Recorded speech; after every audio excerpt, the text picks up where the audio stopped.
Cool. For our agenda, we'll have just a brief overview of paper-based voter registration, and then we get to meet a League of Women Voters field representative from the Austin area, Valerie DeBille. I'm so excited to hear from her. I want to know what it's like out there in Austin for voter registration.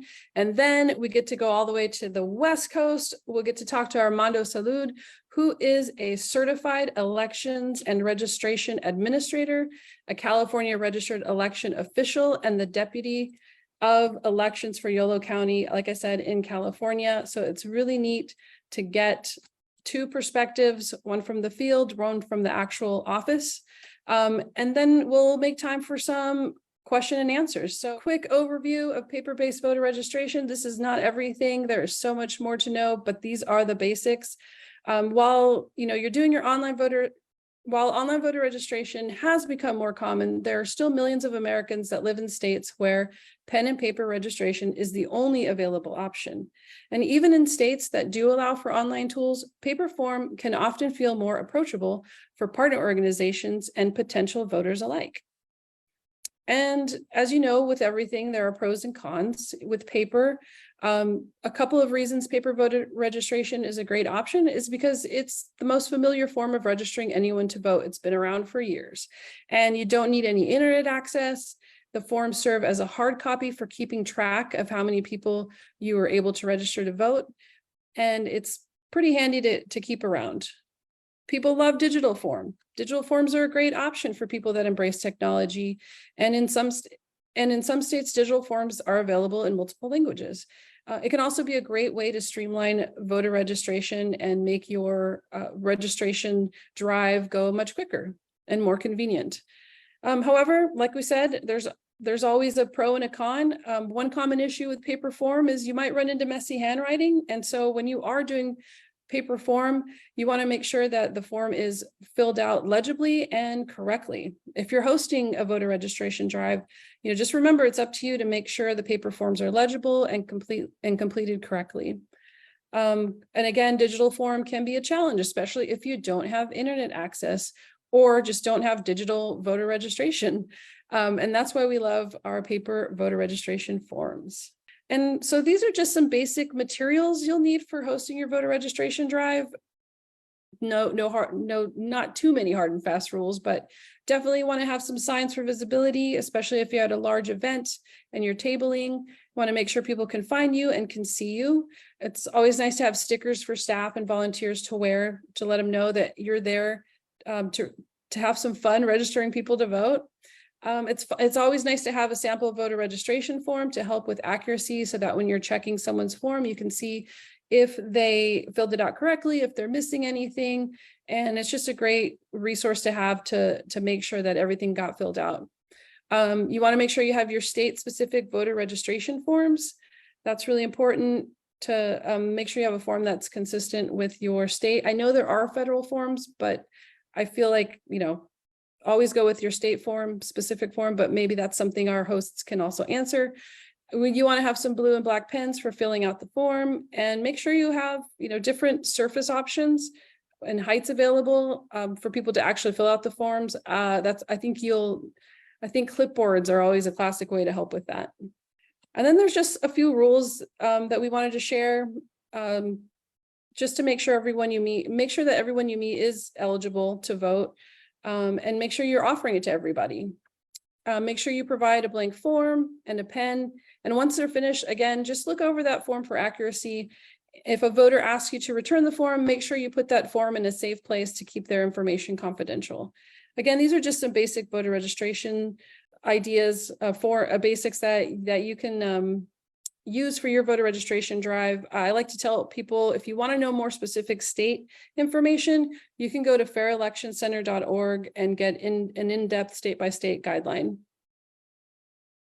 And with that, I'm so excited to introduce our first guest.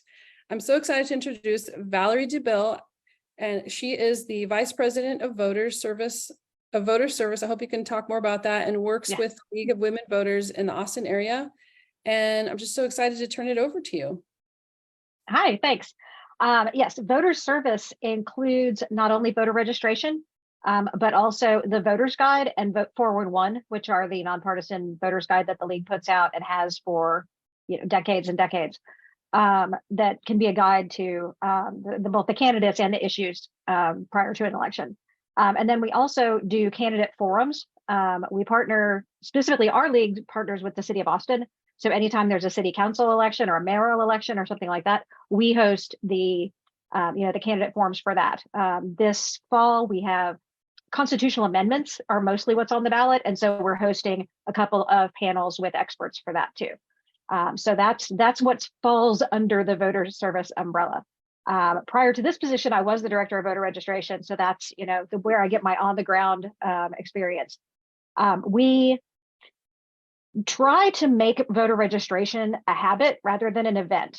And I think that is probably the key to most of our success. My first slide, says to be where the people are. And if you can be there on a regular basis in the same place, that is really, really helpful for both your volunteers and your voters. Your volunteers will know, okay, every Friday there's an opportunity to do this at this place. For voters, you become a known presence. We have a partnership with Alamo Drafthouse, where we are in the lobbies on Fridays and Saturdays, and then sometimes for special events prior to the evening, movie showings. And it's gotten to the point where, we have a volunteer at one of the locations where when she walks in, everybody's like, hey, the voter lady's here. We also have a partnership with a farmer's market for every Saturday morning at their 2 locations. And it's gotten to the point now where people come there expecting to see us. I ran into a woman last year who had just become a naturalized citizen, and she was super excited that she was right, that we were there, because her daughter had become a naturalized citizen 2 years prior and had registered to vote at the same Alamo Drafthouse location. And so she was really super hoping that we were going to be there, and we were. And that was great to be able to be there in that capacity where she expected and had actually kind of planned to be able to do that. The farmers market is the same situation. I've had several people who said, I can't do it this week, but I'll be back next week. Or, my friend told me that they were at the farmers market and saw that you guys were here and told me that you'd be here every week. So that's why I'm here this week. That predictability is really, really helpful for voters. Primarily, Texas does not have online voter registration. The very first time that you register to vote in Texas, you have to do it on paper. You can update your information online, but the very first time that you register, they have to have a piece of paper somewhere on file in the state of Texas. The picture in the bottom left is the lobby of the Alamo Drafthouse. We also do, pretty much every festival that we can get our hands on, and just, try to be expected. Be creative about the ways that you attract attention. I know that signs are great, but in this slide, you'll see that first one is I was at a drag show and it was dark. And we do a lot of things, Austin, live music capital of the world. So we do a lot of events where things are dark. There's a lot of stuff going on. And you'll note my hat lights up. When I do an event where there is some sort of presentation, I always ask, can we make an announcement that we're here and explain to people why they might need to register to vote, even if they think they're already registered. We don't have same-day voter registration in Texas. Also, you have to do it 30 days ahead of time. And so one of the things that happens is we get voters who, until I make that announcement, they've moved here from another state. They don't know that they need to do this because they just kind of assume that everything's the same everywhere, and it's just not. And so, when I make those announcements, I tell them if you've moved, if you've changed your name, those are both circumstances in which you need to re-register, basically. And then I tell them, if we're in a crowd, you'll notice that there's the picture of all of us with our vests on, these bright pink vests. If we're in a crowd at a festival or something like that, we'll say, look for the bright pink vests. Those people can help you. If I'm at we're at a club or something like that, I'm like, look for the lady in the ridiculous light up hat. You can find me easily in a crowd. We put candy on the table. You are not allowed to give people things in exchange for registering, but you can just give everybody something. So, I always say it's an attractant, not a reward, because people say, can I have a piece of candy if I don't register to vote? Yes, absolutely. You can have a piece of candy. And then the fourth picture is one of my favorites because we were at a festival at a park where they would not allow us to stick signs in the ground. And we were kind of off to the side, so people couldn't really see us from the main area. So Cindy just taped the sign to the back of her jacket and just became like a walking billboard for us. And I didn't even realize she was doing it, until, somebody pointed out, is that one of your people with a sign? Yes, it is. And that's the language that we use to attract folks to the table, is, have you moved since the last time you voted? And that tends to be a really good prompt for folks to realize a circumstance in which they might need to register. And that includes folks who are new from out of state. It includes people who might have moved down the street, but either way, they know that they at least need to check. Recruiting partners is super, super important. Like I said, we partner with the Alamo Draft House. We partner with the farmers market in 2 different locations. The slides here are showing there's a historic theater downtown. That's the Paramount and the State. They're actually 2 theaters next to each other. And you can see that for National Voter Registration Day, they let us be on their sidewalk. They actually have a curb pull up for like artists to be able to unload their buses. And so it's a fairly long. And so during COVID, that was super helpful because we could do drive-through voter registration where people didn't have to get out of their cars. And, we had masked volunteers, we had clipboards, and we handed the clipboards to them in their cars, and, they could roll up their window and fill out the form. But we also get people walking by on the sidewalk. The theater itself is on Congress Avenue, which leads up to the state capitol. So there's a lot of foot traffic. It's downtown, so lunchtime is great. And then you can see that they put us on their marquee. That's the marquee of the state. And then next door at the Paramount, it says something like, register to vote today. Your vote is your voice, or something along those lines. But they're super, super helpful in getting that message out and and making us visible in a way that we couldn't do ourselves. The other photo is at the Austin Community College. Their mascot is the river bat, and you'll notice that Sharon is wearing another bright vest so that people can find her. And ACC will send out an email that says, hey, here's this thing, it's happening on this day, at this festival you'll be able to do this, XYZ. Including voter registration. Having other folks who can help carry the load is super, super helpful. Also in terms of infrastructure, like they can provide, frequently they'll provide tables, they'll provide, you can be indoors instead of outdoors. And in Texas, that's kind of a big deal. Get as many organizations on board as you can. For this National Voter Registration Day, there's an organization here in Austin called the Health Alliance for Austin Musicians, which provides healthcare for independent musicians and artists. And it's a huge organization in Austin. And they have something called Ham Day, which is their big fundraiser for the year. And it happens to be on National Voter Registration Day, which is also, by the way, Talk Like a Pirate Day. So when I was talking about getting creative, we are doing lots of pirate themed things this year to draw attention, because it is, there's lots of things going on.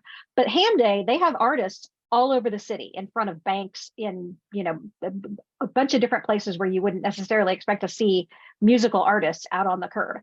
And so we are partnering with them to also do voter registration at all of those locations. So again, as an attractant, we will have live music that will get people's attention and bring them over. And again, these folks are going to be amplified in a way, so they can make announcements that say, hey, if you need to register to vote, these folks are over here. So there's just so many ways that you can increase your reach, not even just like with media, but with the partners themselves. And then that's the last one, is be in many places at once. On National Voter Registration Day, that's a great day to be everywhere. We have, those are 5 locations that we were in last year. One of them is in front of the Paramount, which I talked about. There's Royal Blue Grocery, is a local small grocery that people walk to on foot. They have 4 locations. They let us set up tables outside their grocery store. There's a park shown in there. There's a back to school event, I think is the middle one, at one of the high schools. And so we just basically try to be in as many places at once. And then that way, when we put out media of some sort, we can just say, just look for the signs. Like, we don't have to give a long list of here are the places we, or even a short list of here are the places we are, here are the specific places to look for us. It's pretty much we are everywhere. Last year, we actually set up a searchable map so that folks could find the closest location. to, where they were, where they could find one of us. And so making it, kind of saturating the area is really, I think, the best approach to drawing attention and being available and making it easy for people to do the voter registration. And then on the last slide, I just have a little list of some stuff that's, really the number one things that you need to worry about. Check your state laws. Make sure in Texas, you have to be certified to register voters. Every 2 years, you have to get certified as a volunteer deputy registrar, and that's a training that's prescribed by the Secretary of State.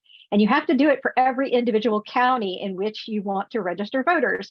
So it can be an undertaking. But knowing that, I have been invited to, asked to help voter registration drives where folks didn't know that they needed that, and they would have gotten in trouble if they hadn't contacted us, because they would have been breaking the law by you're not allowed to collect mail-in voter registration forms from people that have been completed, because I guess technically, legally, that's mail at that point. I'm not really sure, but you're not allowed to do that. There is a different form that you have to use if you're a deputy registrar, and those we are allowed to accept back. But there's folks who, well-meaning, who really, want to do, the right thing, but just don't know that you need to be registered and certified to do this. And then along with that is you learn how to fill out the forms correctly. You know what things are important and what things aren't, in terms of, like in Texas, gender and phone number are optional. That's something that, folks don't have to check. We also don't register parties. And so, there's things about voter registration in Texas that are specific to Texas and that you would need to know in order to actually help somebody fill out the form. There's another caveat that there's no box for apartment number, which is a pitfall now that we have digital voter registration, digital forms everywhere, that you're used to there being a designated box for that. And so people skip it all the time because they're looking for that box. And then when they don't find it, they don't think to come back and add it. So knowing things like, you need to check and make sure if there's no unit number given, you need to ask, is there a unit number? Because otherwise they're going to try to mail something from the county, and the county is going to get it sent back to them, and they're going to think that person's not a registered, not a legitimate voter. The second thing is make sure you have enough supplies. We have had a number of occasions where, we anticipated that we might need 50 forms or 100 forms or something like that. And then, an hour into the event, we ran out. So I'm not suggesting that you bring 1,000 forms to every event, but having somebody who's designated, especially on a day like National Voter Registration Day, where you've got a lot of stuff going on, have somebody who's designated, who's not out in the world, but is available to bring extras, bring extra pens, bring extra forms, bring a chair if it turns out that somebody needs it, have somebody on deck to help you make sure that you've got what you need to serve the voters that you're encountering. The third thing is stay hydrated and fed. Again, this is super important, if for us here in Texas, but make sure that either you provide that stuff for your volunteers or tell them to bring their own. Make sure that you know what the venue rules are. Like I know, again, with doing musical events, like you're not allowed to bring in your own stuff, but we as an organization are allowed to bring in stuff for our volunteers. So it's, just knowing what the rules are so that you keep that good partnership without, irritating somebody by having your folks breaking rules. Cover your bases. In Texas, we encounter a lot of Spanish speaking folks, and depending on what part of town you're in, you can anticipate whether you're going to run into a large percentage of that or not. And so make sure you have somebody who speaks Spanish on your crew that day. And, if you have, you mentioned earlier using the state specific forms. We don't keep the federal form on hand because we are literally in the center of Texas, and it takes about 8 hours from any given direction to drive to where we are from another state.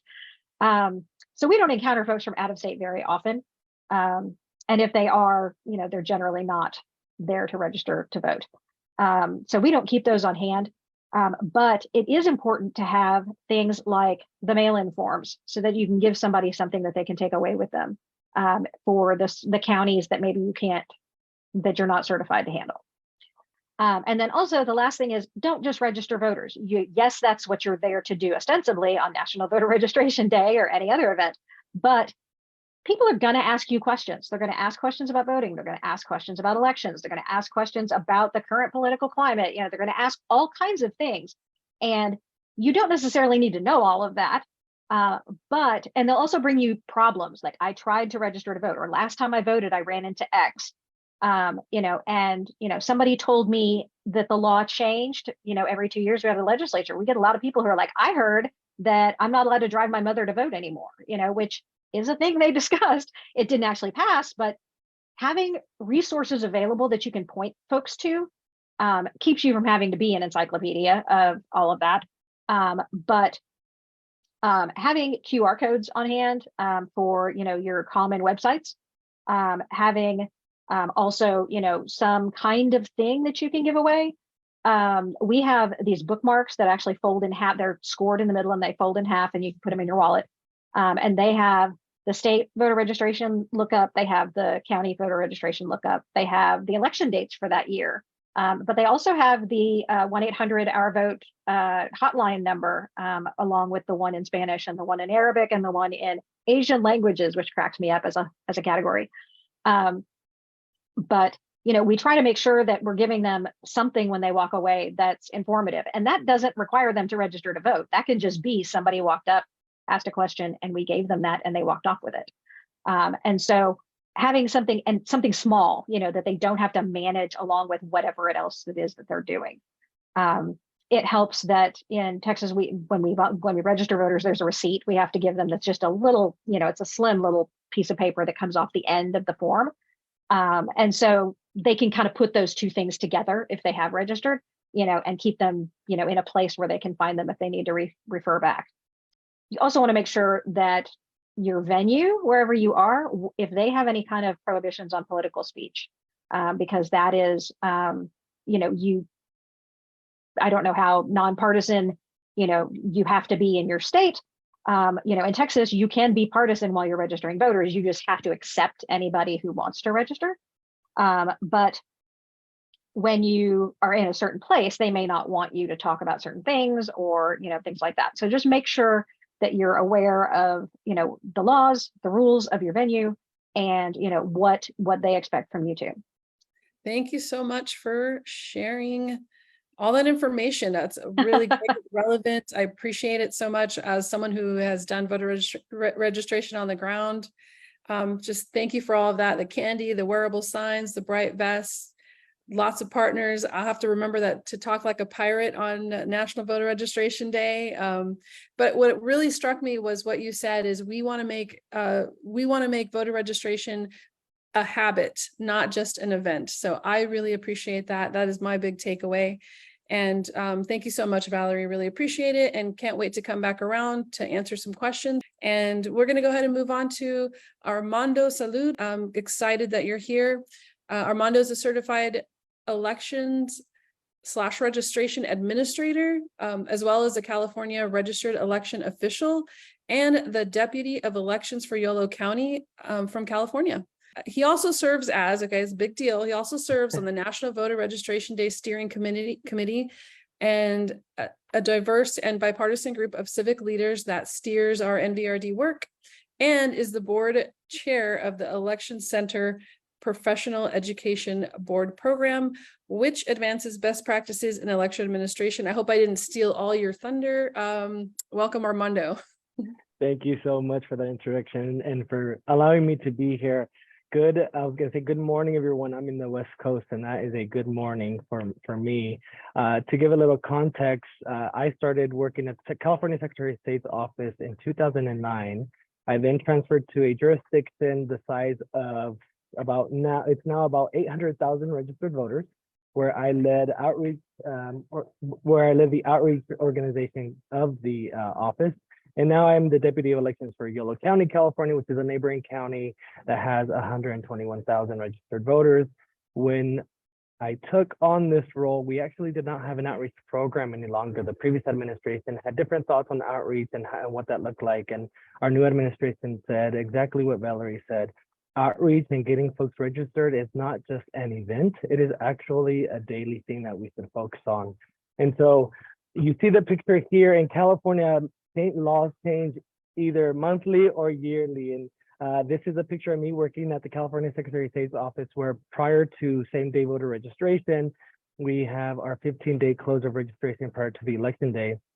And if you were a newbie to the office, you got to wear the Statue of Liberty and went out to meet folks on the street because of traffic and see if we could get folks registered, hard copy registrants. And this was obviously prior to online voter registration, take it on, so on and so forth. So the line that always happens, and what you use out in the line of in this field is, are you registered to vote? Would you like to re-register to vote? Are you pre-registered to vote? Whatever the case is. And so what is voter registration? I mean, voter registration, as you all know, started with paper and it's going to continue to be with paper. And to be quite honest with you, regardless of how many states move to the online version, I think paper is always going to be present and needed. And I'll talk a little bit more about that as I continue this conversation, but you have to realize that, and again, this conversation that we're having here is not specific to a state. It is as general as possible, but we are sharing experiences of where we are living. And so I'll share the same. And so for example, in Yolo County or in California, if we are pre-registering students at 16 and 17 at a school function, and they have not obtained their driver's license or ID, then in qualifications to register to vote in California, they wouldn't be able to fill out a online form because the DMV is not connected to the signature, so on and so forth. So you see why I believe it's going to be long term. And as you all know, we still have many states that are going to be paper for the long run. Where are these forms? The National Voter Registration Act, I believe, supports and encourages government offices to have them. All local post offices in California have them. There's county offices that have them. So all the county libraries in the state have them. So it's about the partnership that you continue to evolve and create as we make them still available, even though folks are still trying to register either via QR code or whatever the case is. So when, as we mentioned, all year round, this never ends, this never stops. Obviously, outreach events, to what Valerie mentioned, are probably the most effective, but it doesn't hurt for you to reach out to a school district and say, hey, can I register to vote students at lunch? Hey, county government office, we're gonna host a luncheon and register employees or pre-register them if we want to. So it's not just about an event that's happening, or it's not just about election cycles that everyone outside of this world believes is during even years. Odd years, it's like, what do you do for work? You know, there's other areas, there's train the trainer sessions, there's high school mock elections, there's so many places when this can happen. And so then who do you get involved?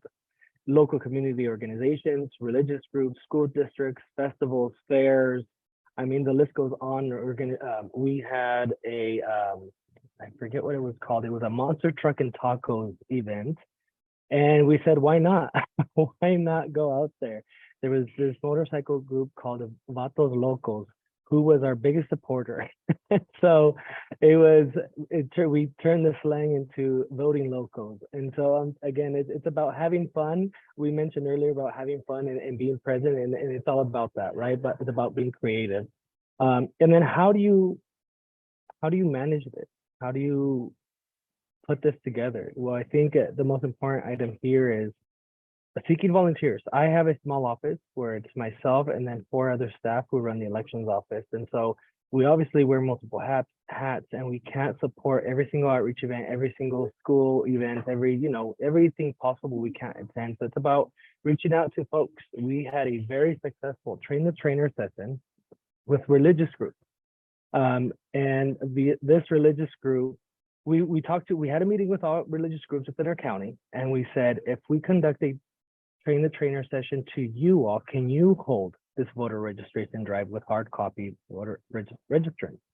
And that was more successful than me going to a parish and going outside and then wait for them to end their services and then have me register or have me register to vote or ask them to register to vote. And why is that? It's also the unfortunate notion that that person's a government employee, right? And so if you have someone from within your own parish that knows how to register folks and conducts their own, it's a lot more successful.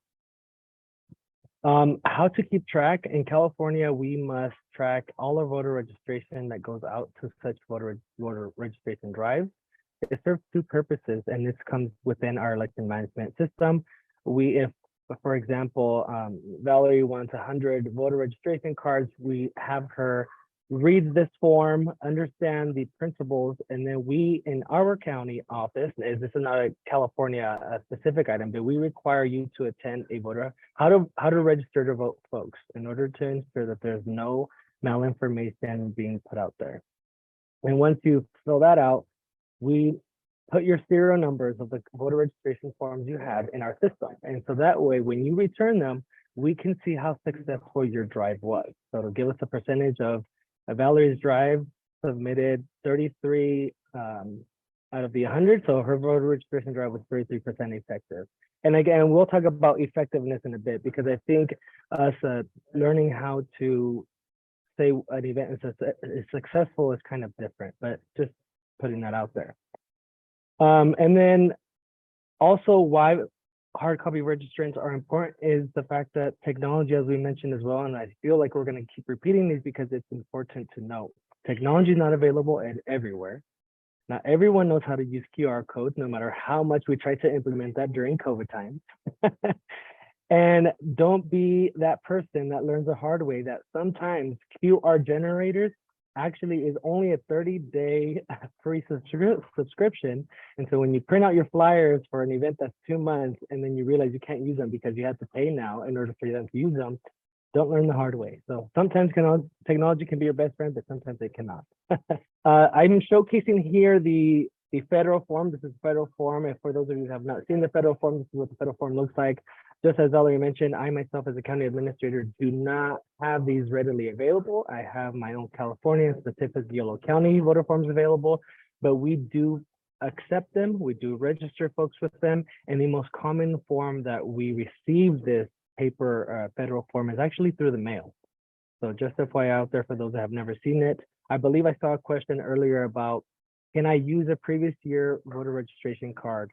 Well, in California, we had different iterations. I believe at one time we had 8 different iterations of the voter registration card from 1982 up until 2017, and we were able to use any type of form that they used. None of them were thrown away. What changed for us was the fact that we now the way we register folks who were incarcerated or on parolee, whatever the case is, state measure was passed, and the language was changed, and so that is why everything else we needed to throw away, and now we have one specific form, no longer 8. So it's important to go back to your state voter registration rules, specifically either Secretary of State's office or local jurisdiction, to see what kind of legacy that your forms have. And again, we've talked about this multiple times, that just being out in the public at events is the most classic, easiest approach that you can be present in. Pen and paper. Oh, and I believe someone also mentioned something about hard copy registrants can create some accessibility issues for the disabled community. And so in that case, please note that many states allow you to ask someone for support in filling out your form. And just like Valerie mentioned, we have a receipt where if someone helped fill out this form, they must print out their information, name and contact info on the form, as well as the receipt, so that the individual can keep it. So again, please reach out to those disability support groups in the states or local to find out what options there are there. So with everything, there's room for opportunity, room for growth. I think some challenges are that there is some amazingly passionate individuals that want to support, but don't have the information out there. So then it gets tricky when they're trying to register register folks to vote. And in our case, we are nonpartisan. We are a nonpartisan organization. The sole purpose here is to get people registered and to get people to vote. We don't care about the party. But then sometimes some folks like to, say, you should register with this party just because I'm in the same party. If you don't know what party you want to register with, you should register with my party. And we don't want that. We want to maintain this nonpartisanship as much as possible so that everyone feels welcome, everyone feels heard, everyone feels safe. Resources. Do you have a small staff? Is it only you? I mean, we have Alpine, California, where there's 1,000 registered voters and there's only 2 people who run that elections office. And so sometimes, again, they can't do it all because they already do it all. So what do you do? I think the last is making sure that there is effective communication on when you're going to go to these events. In our website, we're going to start a calendar of events saying we're going to attend this outreach event or we're going to put on this outreach event. There's also a lot of people and community-based organizations that really want to support these efforts. Again, I always mention it's a lot more attentive during election cycles, but if you start reaching out to their community-based organizations now, then they can help support you get the word out and create their own voter registration drives and get people registered to vote using the hard copy forms. One of our other most successful stories here has been a retirement home. We have a big retirement home in the Davis community. It's a research committee because of UC Davis, the school that's there. And so what we realized is there's a lot of folks in these homes that weren't re-registered to vote because they don't go in and out of space. I mean, the farthest they go is around the area, but not to any other cities or towns. So when we heard that, we registered to vote. And a lot of them, as someone mentioned, had issues, with mobility, and we filled them out ourselves. And again, another huge success. Something that in Yolo County, we realized that there was a lot of elected officials within our own space. And there's a lot of folks who want to support. So why not create an event? So bear with me with this idea, but it's easy to replicate. In Yolo County, we started and created the Youth Empowerment Summit, where we brought in and bring in anywhere from 100 to 200 high school students, elected officials, and volunteers, specifically the League of Women Voters, who hold a voter registration drive for over 300 people. And how do we fund that, right? Because we are a small office with lack of resources, and that is by the community. So we reached out to the school districts and said, can you support us by busing the students to this event? Elected officials, can you donate money for their pizza? Facility, would you like to donate this as a, in-kind donation to this organization? And so it's now been a very successful event where we continuously get the 16 to 17-year-olds that are going to graduate and be ready to register and vote. And we use all the hard copy registration forms. We could use technology because everyone is tech savvy, but again, what if they don't have a driver's license? What if they don't have an ID? Then we're missing that opportunity to register these folks.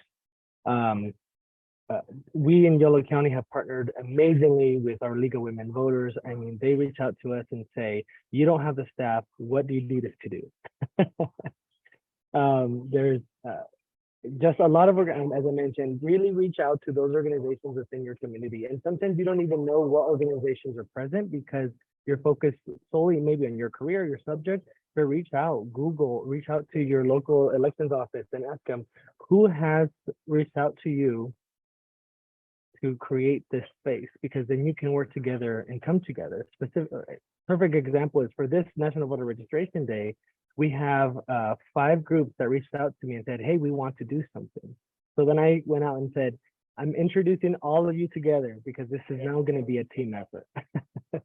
So it's all about communication, organization, and training. Again, every state has their own laws, regulations they must follow as to who gets registered, how it gets registered. And as long as you can communicate that information, then you don't have to worry about any false information. So again, a key takeaways from my perspective is collaboration and open communication, coordination, resource allocation, compliance with regulation, leveraging and streamlining processes if there's any. There's a lot of organizations that hold festivals and or special events like fairs or whatnot that they have a charge for you to attend. But then don't be afraid to reach out to these organizations and then have them either remove the cost or have a cost lesser than them. Reiterate the importance that the classic approach is actually, the classic approach in fostering human connection is community engagement, is civic engagement. It's getting them to be registered and voted, pre-registered, whatever the case is. In California, you must re-register to vote if you change your name, address, political party. But again, I just think about the audience that you're going to visit. I think it's going to be also key. And know that these hard copy registrants are not going to go away. So instead of being your enemy, let them be your friends. Thank you all for being here, and thank you for the opportunity. Thank you, Armando. That was amazing. Let's give it up for both of our presenters. Really appreciate all the information they've shared today. We're going to wrap up with some question and answers. I saw a lot of good questions. And yes, thank you for all that love. So much appreciations. A lot of good stuff there. I'm contemplating now, since I love voter registration, should I get that paper for life tattoo? I don't know. I'll think about it. But for now, it's just, I really appreciate just really talking about, we've got to do this year round. We can't just make it an event. We have endless opportunities for voter registration, training people to do it, making sure, you're including everybody in all of this, not just in election cycles. So I'm really excited about it. And I'm going to go ahead and move over to some of these questions.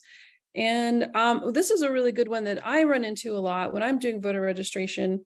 Do you have any suggestions to reassure people who want to register to vote, but may feel uncomfortable handing over their personal information? Primarily, the two things that we do is we reassure them, one, that we are certified, that the county knows who we are. There is, when you're certified as a volunteer deputy registrar, you're given a number from that county. And so, the county knows who I am. And I am personally, or someone else in the group is going to be turning these forms into the county. So they're not going to be in the mail at any point. They're not going to be out of my hands unless I'm handing them to someone else who is also part of that kind of chain of custody. So there's that. But then if somebody's really uncomfortable, that's what the mail-in forms are for. I'll walk them through, the things that are important to make sure that they have. But other than that, really just letting them do it themselves. I joke when I talk to folks who are have been convicted of a felony but are now eligible to vote. Some of them are worried about it because they don't want to get in trouble. And I tell them, I don't want you to wake up in a cold sweat at 3 a.m. because you registered to vote. I don't want to give you that kind of stress. So, anything I can do to, get them to still register to vote, but but not make them nervous about the process. Echoing a lot of what Valerie just mentioned, I think it's also what we talked about earlier, is knowing your audience, right? That's why we created that train the trainer session with the religious groups, so there's a discomfort level. But also, if you're going to a space, for example, let's say Cinco de Mayo festival, know that you should get someone that speaks Spanish that can support these efforts. But if someone is really, really uncomfortable, then say, I will help you fill this out. And in California, you can put it in the mail and it's free postage, but then it enters the mail stream, as Valerie mentioned. And at this point, we take it back to our office. No one sees it. We enter it directly. So it's about giving them reassurance as much as possible. And if they're really not comfortable, then seek other options. I appreciate that. That's something that we do run into. Here's a question. It says, how do you handle negative comments and feedback about elections when you're addressing the public about registration? We get that a lot. Some of them are, partisan based and some of them are not. And generally, again, it depends on, the audience. If it's, something where, they're griping about the process, or, my vote doesn't count, that sort of attitude. I have a shirt that says, choosing not to vote isn't rebellion, it's surrender. And I kind of just try to enforce that. It's like nothing will change unless people who care about that do something about it. And one of the things you can do is vote. It's not the only thing you can do, but if you're interested in the process and you're worried about the process and you have concerns and you think things should be different, then this is one of the things you can do to act. I think from our perspective that we live every single day, sometimes these folks just want to be heard. They have this rant that they want to be heard. And as soon as you let them just let it out, then they're in a better mood. They're open to hearing what you have to say. And most of the times, they're also focused on the bigger picture of what happens in big presidential elections. When you educate them on, well, you can make a difference in the big, just as small as just as you can make a big difference in the presidential, just as much as the big. But what's going to impact your community is these small elections that are also within the same voting area, right? When you vote for your school district for board members is at the same time as the president of the United States, you can make a difference and your voice will be heard. And this whole rant that you just provided, you can probably change that if that's the case. Emphasizing the local elections is something that we do a lot. It's also how we encourage teens to vote. It's like, who decides your dress code? That's your school board. You can vote for them. I love that. I love the way you just bring it back to their personal, the things that they really care about and they're concerned about. And I think that's amazing to hear that you have that experience of being able to pivot and talk to people and let them know, yeah, I hear you. Tell me more about what you're going through.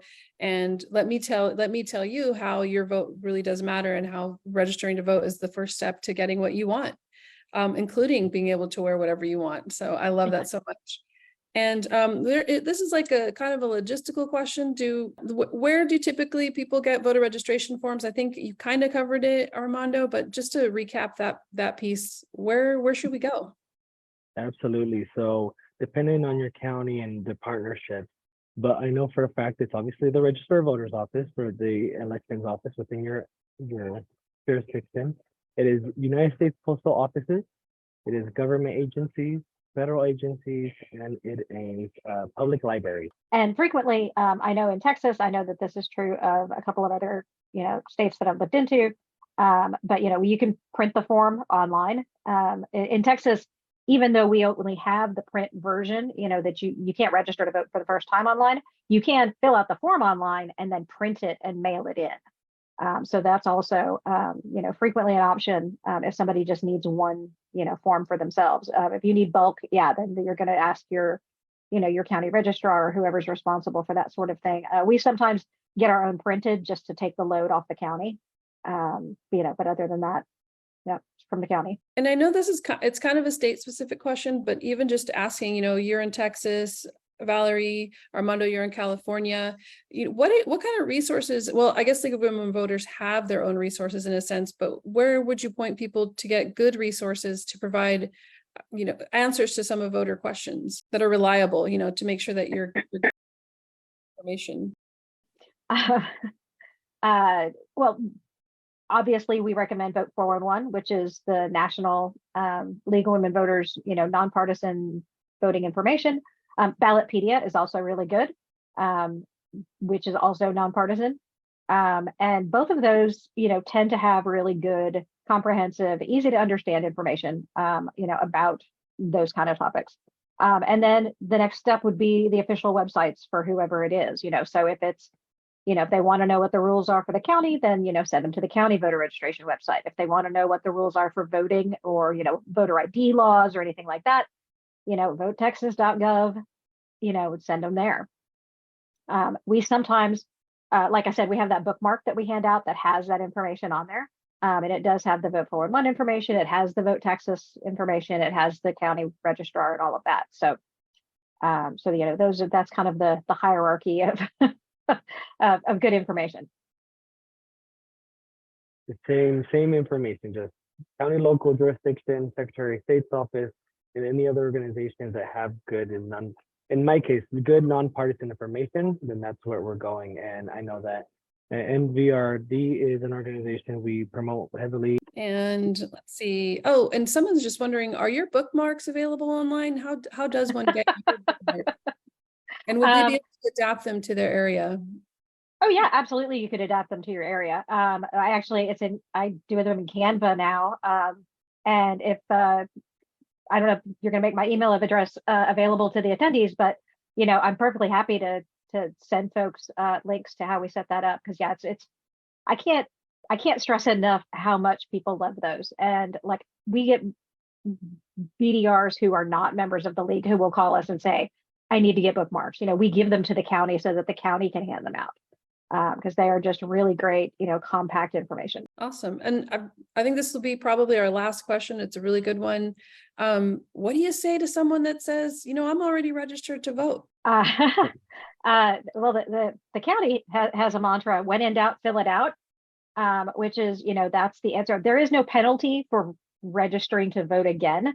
I don't think that's the case anywhere. I know it's definitely not the case in Texas. So, if you fill out a form and it's already, all of your information is the same and you're just, repeating it, then that's fine. There's no big deal. And it only takes a couple of minutes to fill out the form. So, you're not really losing anything except a couple of minutes.